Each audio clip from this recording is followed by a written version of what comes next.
Morning. Welcome to day 2 of Inbound.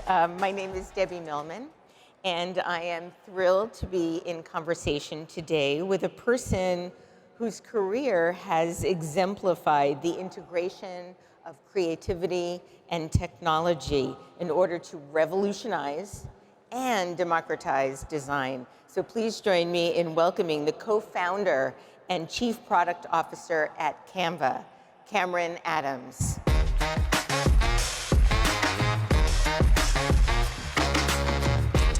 Oh, which way do I go, Debbie? I'll go in the front. They were very, very specific about the seating. Cam, before we start talking business, tell me about a man in blue. Oh, I was worried about your icebreaker. This question's fine. The man in blue was my very first attempt at brand design. So I was about 14, I think, and I was doing some work around my high school. So lots of kids needed graphics made, and I needed a bit of an identity to represent my teenage design agency. And I came up with the man in blue because I kind of wanted it to be me, but I didn't want to be center stage. So I just made it quite vague and just had myself in blue. So you had your own branding and design agency at 14 years old? I wouldn't call it a branding and design agency. It was a bit of a side hustle, let's say. But yeah, there were lots of kids. Photoshop had just come out. I was tinkering around with that. Lots of kids wanted stuff done, like posters and stuff like that. So I set up a bit of a side business doing that. So this will help us get into this first question in a slightly different way then. How did you go from studying at the University of Melbourne in Australia, working as, I believe you studied law, is that true? Law and computer science. So law, how did you go from studying law to working as a product manager at Google to becoming the co-founder and chief product officer at Canva? I think probably the key reason was that I was terrible at law. So I totally forgot to apply for any law jobs at the final year of university. And I had been working as a graphic designer through pretty much all my university career. So I'd worked on the university newspaper, kind of cut my teeth doing that. I ended up getting a job as a catalog designer for a mail order software company. They had those back then? They had those back then. It was the year 1999, just to date myself. And I learnt my craft there. So took my design and branding agency into an actual workplace and learned about graphic design, about layout, typography, used a program called Quark, which I'm sure you're familiar with. Quark. Installing that on floppy disks. Yeah. And I kind of miss Quark, actually. It was a nice piece of software. It was. It's had its moment, though. And out of that, I kind of got into web design. So around the year 2000, the web was booming. And back in Australia, this company I was working for decided to go into making websites for people. And they said, you know a bit about design and you know a bit about programming, why don't you try and make a website? So that's when I really started developing digitally. And again, I had a bit of a side hustle making websites for people. And that turned into my career after university. I had one real job, but since university, I've mostly run my own businesses. So you don't consider what you do now a real job? It is a real job. I don't consider it being employed by anyone since I started the business. So the one real job I have had was at Google, and that came around after 6 years of running my web agency, my real web agency. I did a lot of writing, got a bit of renown in the kind of website design space, and got the attention of Google in Sydney through actually a recommendation from a person called Doug Bowman. I don't know whether you know him, but he was the very first UI designer at Google. He was also the very first designer at Twitter. So hugely influential in Silicon Valley and places like that. And he recommended me for a job at Google, which was surprising because I'd actually applied to Google 3 times before and got rejected. Did you know why you got rejected? Did you get any of that feedback? I had been applying for kind of programming jobs. So software engineering at Google is a high art, and I wasn't a very good software engineer. So I was trying to do things in the space between design and technology, which I don't think Google really understood. They were like, you're either an engineer or you're someone who just pushes pixels around. So if you applied there 4 times, you must have really wanted to work there. I did really want to work. Everyone wants to work at Google, or wanted to at least. And I also applied to Yahoo at the same time. Fortunately, I didn't get a job there. But wound up at Google on this super secret project called Google Wave, which was run by the co-founders of Google Maps. So they had actually started the Google Sydney office. Before that, Google Sydney was just one salesperson. And they brought the product team, they're actually an acquisition, and brought the product team into Sydney and grew that out. And the Google office in Sydney is now quite big. I think it's over 1,000 people or something. But back then it was about 100 people. And I walked in to my very first day on this mystery project that I didn't know anything about, and went into this meeting room that had been blacked out, like they'd papered over all the windows.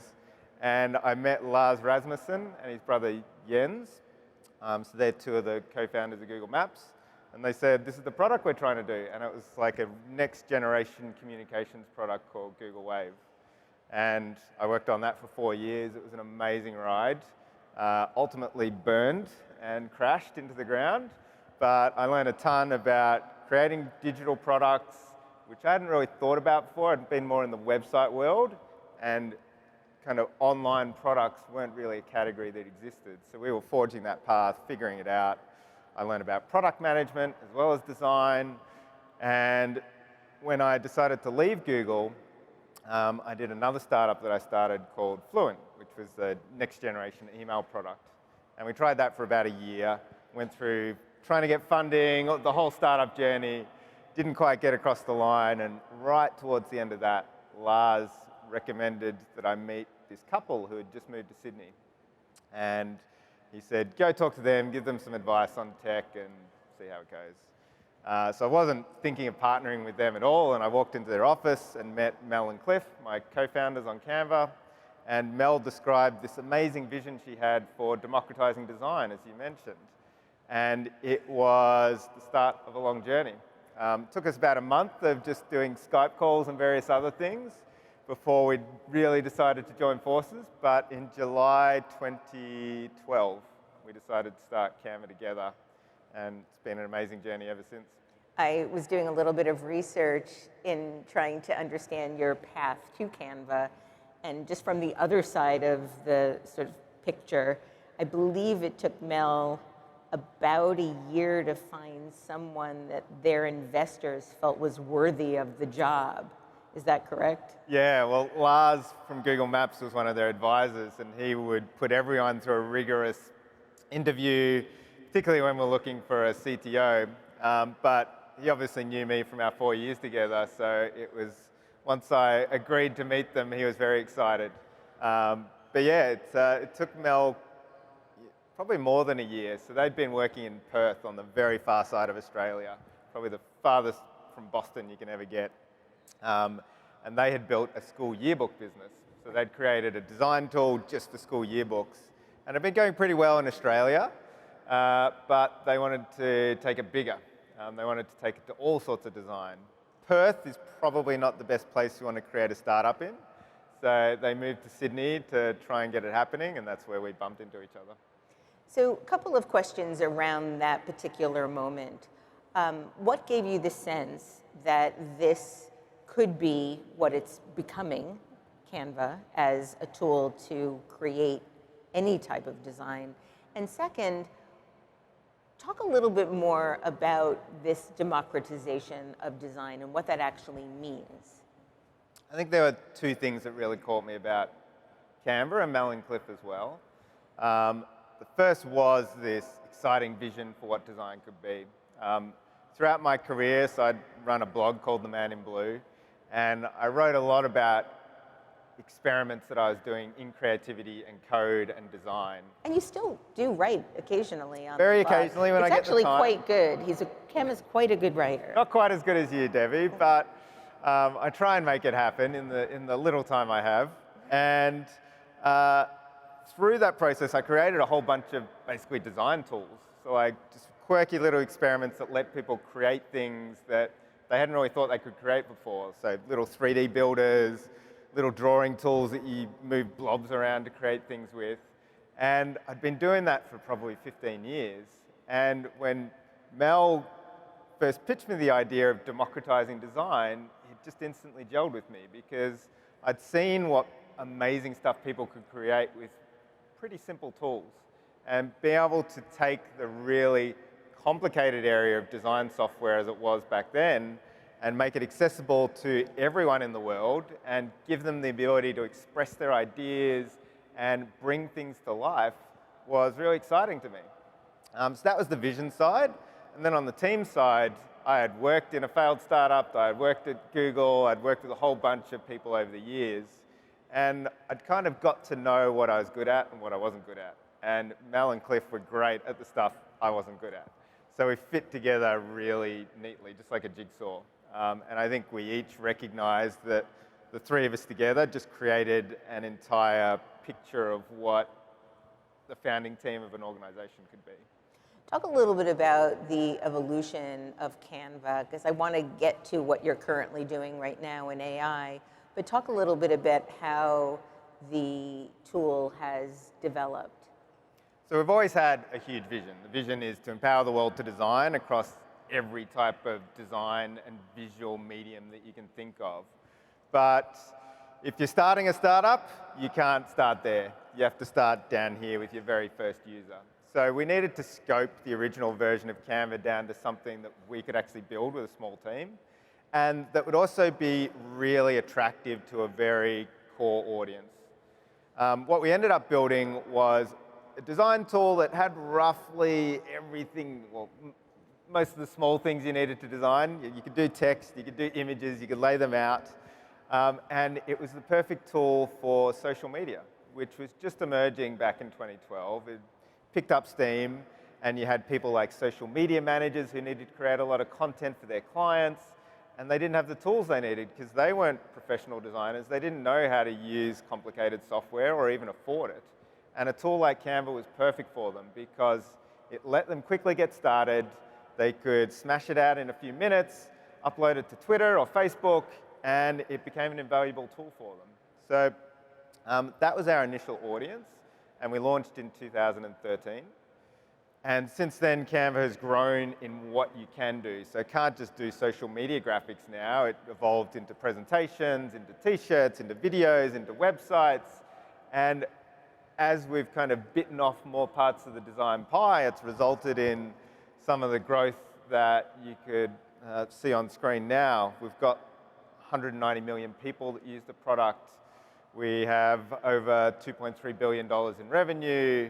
95% of the Fortune 500 now use Canva, which is speaking to the evolution of it as a visual communications tool for everyone.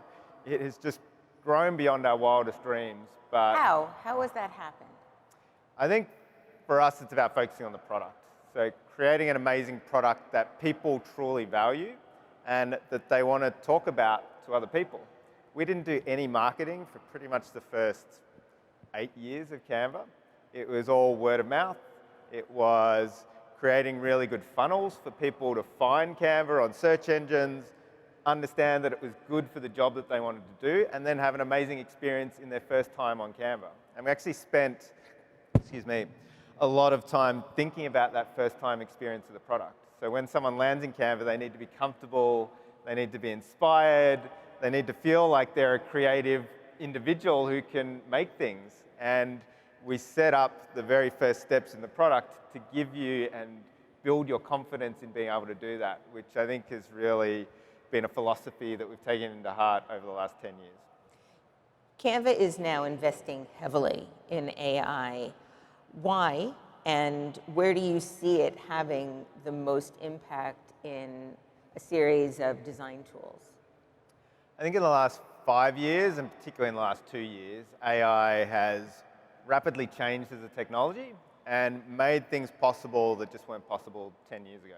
So when we started Canva, thinking about democratizing design and the technology that was available back then, it was all about mobile phones, it was about web browsers, JavaScript, a whole bunch of things. And we could we built the product using that technology.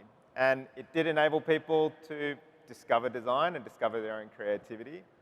But ever since we've launched, we've continually made design easier, made expressing yourself easier, and made it easier for you to communicate visually. We see AI as the next phase of that. And it's a really big next phase because what you now can do with AI unlocks even more stuff than what you could originally do with a mobile phone and a web browser.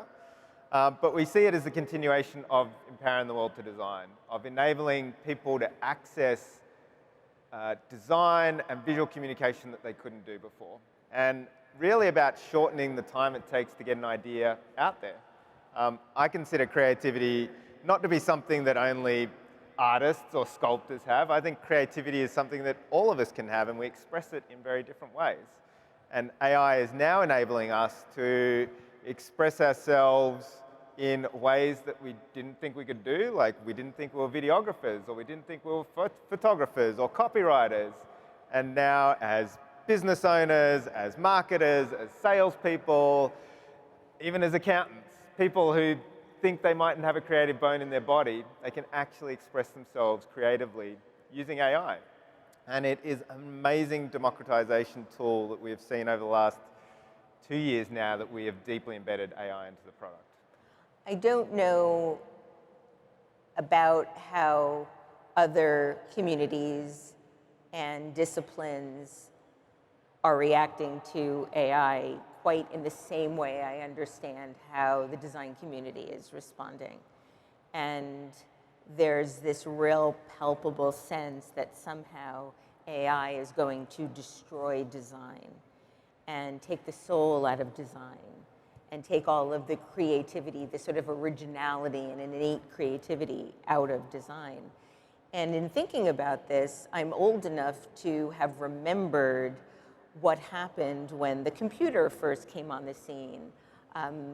Elder statesmen, very, very famous designers at the time in the 80s into the early 90s were talking about how the computer was going to destroy the jobs, was going to take away all the soul out of creativity. It's sort of eerie in a lot of ways how the same conversations are being now had 40 years later about yet another disruptive, completely revolutionary technology. Now, back in the 80s, yes, there were some jobs that were lost. Typesetting as a solo entrepreneurial effort is now embedded in everything that we do in design. Some of the pre-pro that went into the work that was done prior to design going to press. But I don't think anybody could deny that hundreds of thousands of jobs were created as well. So the net is way positive. Talk about some of the fears that designers seem to have about AI and what your thoughts are on why. Yeah, I think I can totally empathize with designers and a whole bunch of other people looking at the sphere of AI now and wondering what it's going to do for them and what their profession is going to look like. But I think, as you said, you can look to history. You can look at every innovation that has happened over the last 100 years, even 300 years, and the resulting increase in the ability to do work, to express yourself, to be creative through each stage has always been net positive, as you said. In the AI age, we really see it as an unlocking force. It enables more people to come into the creative sphere, and it's a rising tide that I think lifts all boats as well. It's not just for non-creatives who want to do creative things. It's also for creatives who want to do even more creative things. And we're seeing this with creative teams all around the world. It's decreasing the amount of time it takes to explore an idea. So that means that when you're thinking about a campaign or a billboard or a video that you want to shoot, you can actually storyboard the 20 ideas you had rather than the 2 that you normally would have been able to do with traditional tools. That means you can find exactly the right idea. You can start testing it earlier with the audiences to make sure it lands. If it's not going where you want it to, you can try a totally different idea. And AI tools are allowing you to quickly explore that. One of the best uses we see for AI tools is actually storyboarding. So we see lots of teams using this, including our own team at Canva. We ran a big event back in May in Los Angeles, and to come up with all the creative for that, our brand team used our Magic Media tool, our Magic Write tool, and of course Canva itself to create all the storyboards for it and quickly get a sense of the style, of the narrative of the show. We could test that with audiences, we could rearrange it, and it was super seamless and fluid and rapid and enabled us to land on the best idea. And we're seeing this replicated across teams all around the world. We have companies like Movement climbing gyms here in the US who use Canva to write a lot of their copy to initially get that out, which then enables them to scale to all their stores around the country. How do you feel about the copy? I'm finding that using AI for design and for ideation, for me, has been a lot more effective than what I'm seeing either from whatever I try to use with large language models and my students try. For example, they all tried to write their resumes and cover letters using AI, and they almost came back looking identical. And what I can say for anybody that's using large language models to help them write, very few people actually use the words moreover or hence in their writing. I use that every day. Like a core part And of that my feels to me vernacular. like a good giveaway that it's not really coming from a 22-year-old. I think we're all still learning about these tools, right? AI is not exactly how it's going to be in 10 years' time. And for me, that's what's exciting about it. It is a new thing that you can innovate with, that you need to learn skills for, and we're all learning this together. I think everyone in this room has probably touched AI in some way, and you've probably figured out that you're also pretty crap at it. Like, just typing a prompt into an AI tool and expecting it to give you the fully finished thing is a dream. It's actually really interesting to see what AI comes up with when you do that. Let's talk about, I think, what a lot of people are really, aside from the loss of jobs, what they're worried about in terms of some of the ethical considerations about how AI is scraping the work of so many artists, designers, writers.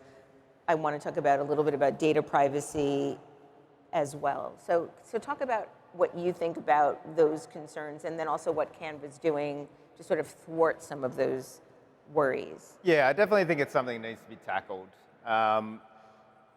Bringing people's content into an AI model should be rewarding for those people whose content that you're bringing in. And that's a philosophy that we have taken at Canva. We actually have something called the Creators Fund, which is a $200 million fund that we've opened up to all the creators who we normally work with at Canva. So for the last 12 years at Canva, we've had a great relationship, not only with the end users of our product, but also the people that supply our templates, our photos, our illustrations, the videos that you can use inside the Canva tool. And we've created a real community around that. And they get rewarded every time you use a piece of Canva elements. So if you drag an image into your design, they get a bit of royalty for that. And that is a vital part of creating design in Canva and expressing yourself. And we want that to continue to be the same in the AI age. So we created the Creators Fund, and any creator who opts in their content into any of our AI models gets rewarded for that. So that means that they can happily continue creating their photographs and their illustration, pass it into our library, and they get paid for any AI usage that occurs for that. And I think that's something that every other company like Canva, or that uses an AI model to produce text or images or videos, should also be paying their. I mean, all of AI, any AI model, anyone that's using AI as their business model should be rewarding the backup that they get to make what they do. And the only way the AI models are going to get better is if you continue to create content that you feed into the AI model. It's not like 2024 is the peak of human civilization and creativity, we're going to continue to create new things, to create amazing photographs, to draw amazing things, to come up with new ideas. And AI will be able to use those, but we should continue to reward the creators of those to feed them into the AI models and scale creativity for everyone else who can't take amazing photos or illustrations, but wants to use AI to help themselves. What are some ways that artists can scale but also protect their work? I think there's a bunch of interesting things happening. So, companies like ours paying creators to contribute to models is one way, but creators actually seizing control of AI themselves to produce new ways of scaling their work is also really exciting. So you're seeing a few things in this vein. One of those that came out recently was a thing called Google Style Drop. They actually work with a bunch of artists to bring in that artist's portfolio of work. And they created specific AI models that then enabled those artists to produce more of their work. This is entirely consensual. They worked directly with the artists and kind of honed the AI model on that particular artist style. And I think this will be an increasing way that artists and creators can create new avenues for business and creativity in the AI age. If they create their own models and then offer those to people as their own app or their own paid service, that's one path that they can take. Another really interesting one that I saw was from a music artist. And he actually trained an AI model on hundreds, thousands of hours of music that he had created. And he's now using that as part of his performance. So he performs live with his AI partner who's been trained on his music, and they kind of riff off each other. So he's a DJ, he produces a lot of dance music, and as he's doing a live performance, he can cue up the AI partner to produce something that complements what he's DJing, and it's a conversation that they have on stage using his own private data that he has trained a model on. So he has taken the reins of technological control and used it to his own benefit. I think I only have time for one last question. We'll make it a good one. Well, I clone my musical brain with the help of AI. Okay, computer, drop now a hard techno track with a very strong warehouse kick. Or not. We have been talking about and reading about digital natives for quite some time, and it's only a matter of time now before we see the rise of AI native creatives. I think we're already seeing it. Yeah. Do you have a sense of how an AI native creative will approach the creative process? I think I don't have a full sense of what it's going to be like in 20 years, but we are seeing an inkling of it, that being able to think about the workflow of creativity rather than just one part of what it is you want to create will become increasingly important. And being able to string together kind of multimodal creativity, I think will What does that mean? What is multimodal? That means you're not just an illustrator, you're not just a writer, you're not just a videographer. So you're a polymath. Polymath, that's a perfect word for it. And moreover, being able to Touche. being able to bring all those things together into a cohesive narrative, a story to like fully flesh out that idea that you have in your head, and collaborate with AI, collaborate with other humans, and just weave all these parts together. Like that will be an increasingly important skill in the AI age. And it's something that I think a few professions have mastered over the last century, like creative directors, music producers, book editors. Like they work really well with other people who are producing creative things, and they mold and shape them into something that is even better. And I think that will be an essential skill in the AI age, being able to take something that an AI spits out that maybe isn't quite appropriate for your audience, and you need to massage it and change it. And you need to know what good looks like. You know, just typing a prompt in and taking the first thing that comes out is not the key to great creative. Understanding of the 5 things that an AI spits out, which is best, how to merge them together, how to speak to your particular audience and tell the right story, that will be the key skill for creativity in the AI age. And I think it's something that all of us can master, which is pretty exciting.